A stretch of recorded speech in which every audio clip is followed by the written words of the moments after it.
Beyond Zoom bombing, video conferencing security. I'm Tonya Hall, and joining me is Charles Henderson, Global Managing Partner and Head of XForce Red at IBM. Welcome back, Charles. Hey, thanks for having me again. Of course. Remind our audience what you do at IBM XForce Red. So I run a team of hackers. So it's the coolest job in the world. And XForce Red, that team, is charged with hacking anything to secure everything. So when our clients have something they created, have something they use, when they have something they're worried about the security of, they hire us to attack it before the criminals have a chance to. And that's really important because, look, when we attack something on behalf of our clients, we give them a report with vulnerabilities and action items they can take to fix those, to remediate those vulnerabilities. When a criminal attacks that target, they're going to exploit those vulnerabilities. And the only report that that client will possibly get is a IR report, an incident response report, a forensics report, or contact from law enforcement about a security shortcoming. So we are very much trying to stay ahead of the curve and identify vulnerabilities before a criminal has a chance to. You just authored and published a blog post on IBM's security intelligence website about video conferencing security. With so many more working remotely now, what kind of calls are you getting from your customers on this topic?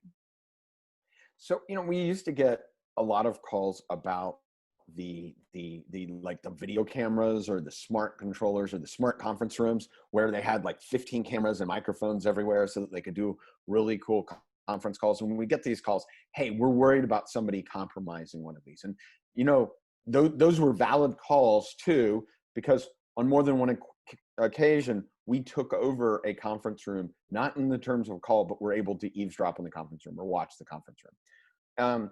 And we would get these calls, and it was somebody worried about espionage on their board or something like that.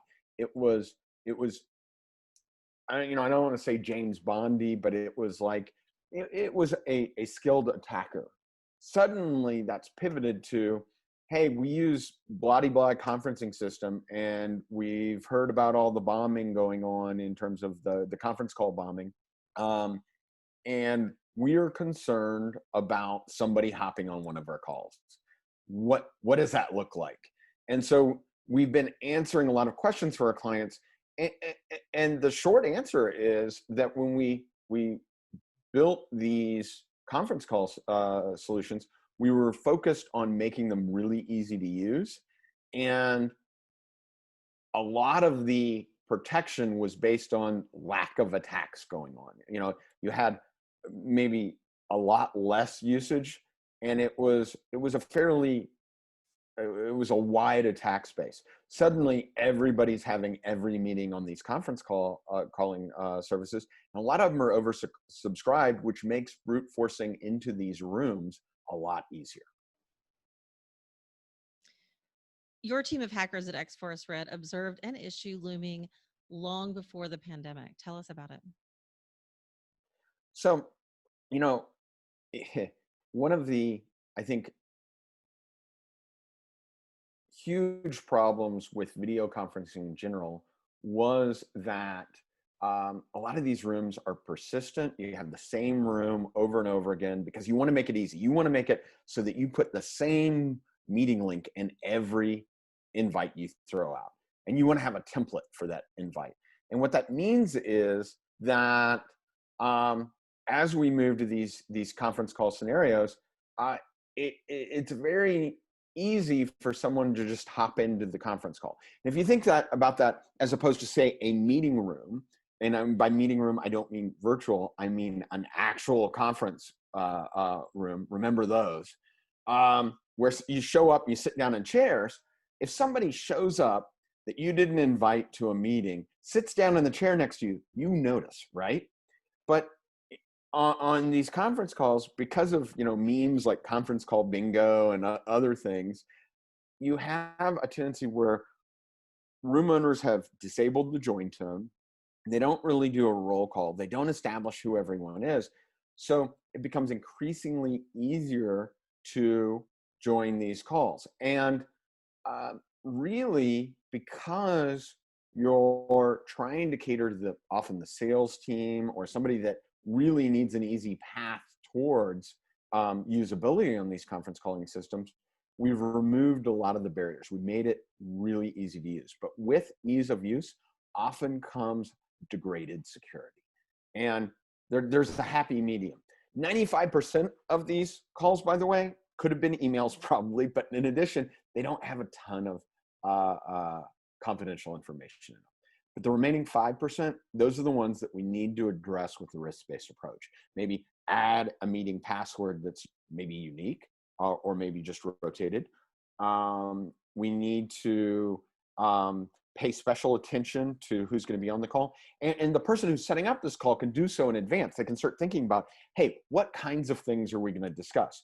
You know, you're going to treat a meeting to figure out what a t-shirt is going to look like ahead of a conference a lot differently than you're going to treat your board meeting or your investor meeting, where you are going to be discussing maybe unreleased financial results.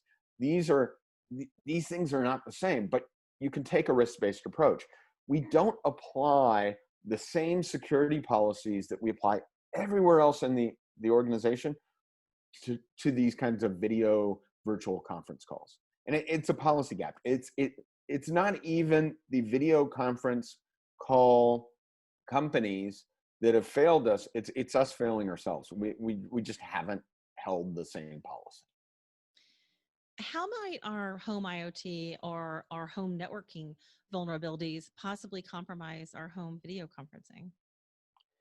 You know, it's interesting because you always think of all these devices like, you know, video cameras or whatnot as these purpose-built magic boxes. Well, the truth is they're all using similar firmware, if not the same. They're using the same hardware, and they're basically little computers, and that means that they're vulnerable to compromise just like every other piece of computer equipment in your house. What's more, you have a lot of connectivity to these devices necessarily because they're being used in video conferencing and whatnot. And it leaves something that's ripe for attack because you have so many vectors. You have the device itself. You have the service the device is using. You have the other end of the connection. You have the meeting invite. You have the user behavior. All these things start to add up to vulnerabilities over vulnerabilities. And it ranges from, you know, somebody showing up on one of your video calls and making a scene all the way down to some sort of industrial espionage. And some of the meeting services, it gets fairly easy to get fairly targeted because you start having like jane.doe at the end of the URL. Everything else is the same. And when you know that you want to get on Jane Doe's conference calling system, you try things like whatever the vanity URL for the company that Jane Doe works at is, because you're going to know that format, and you just add JDoe to it, or Jane.doe, or Jane Doe, all one word. There's only so many permutations, because you know what? Jane Doe is going to be using some permutation of that name. What's more, a lot of firms will just use the same username as they use for the email addresses. So if her email address is, you know, jdoe@somecompany.com, you know, dollars to no nuts, it's probably jdoe at the end of that URL. Long story short, you can start stalking your conference calls. Good advice, Charles. Charles Henderson, Global Managing Partner and Head of XForce Red at IBM. If somebody wants to connect with you, Charles, what's the best way they can do that? Twitter is always great. Angus_TX on Twitter. I'm also on LinkedIn, and you can hit us up at www.ibm.com/xforcered. And read all about the team and find our contact information there. Thanks again, Charles. And find more of my interviews right here, or go to tonyahall.net. Thanks for watching.